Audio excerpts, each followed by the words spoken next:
আপনাদের ভালোবাসা আর দোয়ায় আজ আমাদের চলো বহুদূর ফেসবুক পেজ থেকে পাওয়া প্রথম ইনকামের টাকায় পিকনিকের আয়োজন করা হয়েছিল। ঢালাই কাজে যে ট্রলি আমরা ব্যবহার করি, আজ সেই ট্রলিই হলো আমাদের আনন্দযাত্রার বাহন। ট্রলিতে বক্স আর জেনারেটর চাপিয়ে আমরা রওনা হলাম পাশের গ্রাম চিতলা ফার্মের উদ্দেশ্যে। বক্সের গানের তালে তালে আমাদের দলের ছোট বড় সবার সে কি নাচ! রাস্তার ধারের মানুষ অবাক হয়ে দেখছিল আমাদের এই বাঁধ ভাঙা উচ্ছ্বাস। চিতলা ফার্মে পৌঁছানোর পর আর এক মুহূর্ত দেরি নয়, একদিকে শুরু হলো রান্নার তোড়জোড় আর অন্যদিকে বক্সের হাই বিটের গানের চারদিকে যেন আগুন লেগে গেল।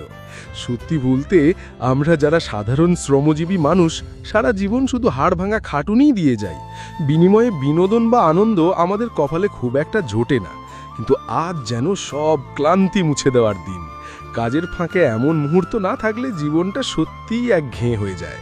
রান্না যখন মাঝপথে, তখন মাঠের একদিকে সবাই মিলে হাতে হাত রেখে গোল হয়ে দাঁড়িয়ে শুরু হলো নানা রকম মজার খেলা, আর সেই সাথে চলল ঝাঁকা নাকা নাচ। এক একজনের নাচ দেখে মনে হচ্ছিল সবাই যেন এক একজন নাচের মাস্টার, কেউ কারো চেয়ে কম নয়। নাচের নেশায় মেতে উঠে হঠাৎ দেখি একজনকে সবাই মিলে শূন্যে তুলে আবার নিচে নামিয়ে ফেলছে। সবটার ছিল আনন্দের অংশ।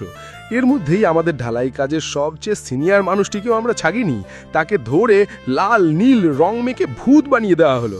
তাকে দেখে আমরা হাসবো নাকি ভয় পাবো তা বুঝতে পারছিলাম না।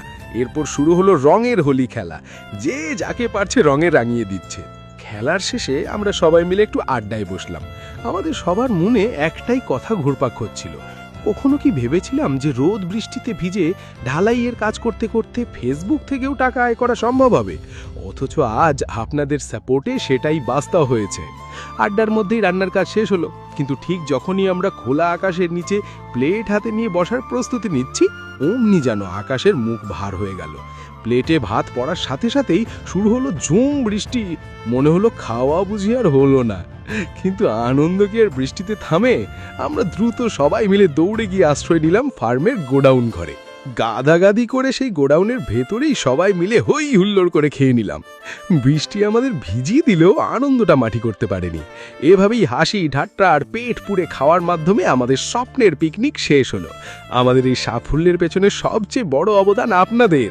আপনারা আমাদের পাশে আছেন বলেই চলো বহুদূর আজ এখানে পৌঁছাতে পেরেছে। এভাবেই আমাদের ভিডিও দেখবেন এবং সাপোর্ট করবেন। আপনাদের এই ভালোবাসাই আমাদের আগামী দিনের পথ চলার শক্তি। সবাইকে অনেক ধন্যবাদ।